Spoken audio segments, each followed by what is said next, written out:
आज आपण अनुमधू किचन मध्ये गाजराची टिक्की किंवा गाजराचे कटलेट कसे बनवायचे ते पाहणार आहोत। नेहमी गोड गाजराचा हलवाच का बनवावा, कधीतरी अशा पद्धतीने टिक्की बनवून पहा। मोठेच काय लहान मुलं देखील आवडीने खातील, इतके हे गाजराच्या टिक्की टेस्टी लागतात। चला तर मग पटकन रेसिपीला सुरुवात करूया। गाजराची टिक्की बनवण्यासाठी इथे मी 2 गाजर बारीक किसणीने किसून घेतले आहेत। आता यामध्ये घालूया 1 बारीक चिरलेला कांदा, भरपूर बारीक चिरलेली कोथिंबीर, 1 टेबलस्पून आलं लसूण पेस्ट, त्यासोबत काही मसाले ऍड करूया। अर्धा टीस्पून हळद, 1 ते 1.5 टीस्पून लाल तिखट आवडीप्रमाणे कमी अधिक करू शकता, 1 टीस्पून धने पावडर, अर्धा टीस्पून जिरे पावडर, 1 टीस्पून चाट मसाला, चवीनुसार मीठ घालायचं आणि लगेचच 1 वाटी बेसन पीठ म्हणजे चणा डाळीचं पीठ घालायचं आणि अर्धी वाटी तांदळाचं पीठ। तांदळाच्या पिठामुळे टिक्की छान कुरकुरीत होतात। पीठ तुम्हाला कमी अधिक लागू शकतं। आता हे सर्व छान एकत्र मिक्स करून घेऊ व पाणी न घालता या मिश्रणाचा गोळा करून घ्यायचा आहे।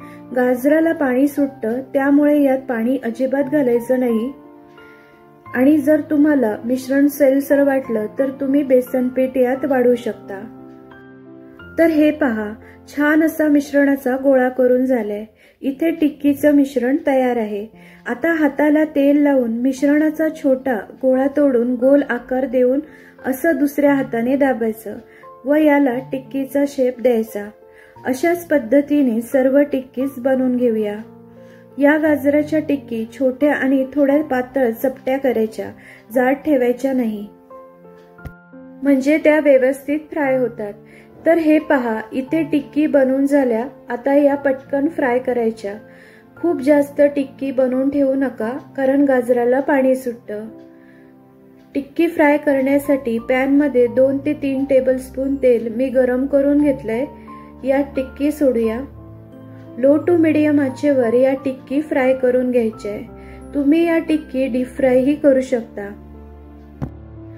तेलात सोडल्यावर 1-2 मिनिटं याला हात लावायचा नाही। टिक्की एका बाजूने सेट झाली की ती उलटून घ्यायची। पहा किती मस्त सोनेरी रंग आला आहे। अशाच पद्धतीने दोन्ही बाजूने मस्त खमंग खरपूस या टिक्की सोनेरी रंगावर फ्राय करून घेऊ। मंद आचेवरच या टिक्की फ्राय करून घ्यायच्या, म्हणजे आतपर्यंत व्यवस्थित फ्राय होतात। तर तुम्ही पाहू शकता, खरपूस टिक्की फ्राय करून झाल्या। आता या काढून घेऊ। अशाच पद्धतीने सर्व गाजराच्या टिक्की आपण शॅलो फ्राय करून घेऊया। तयार झाल्या मस्त खमंग खुसखुशीत गाजराच्या टिक्की किंवा गाजराचे कटलेट। हे गाजराचे कटलेट खूपच चविष्ट लागतात आणि हेल्दीही आहे। लहानांपासून मोठ्यांपर्यंत या गाजराच्या टिक्की सर्वांनाच खूप आवडतील।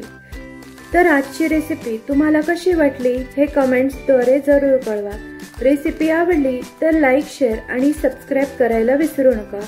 पुन्हा भेटूया अशाच एका छानशा रेसिपी सोबत।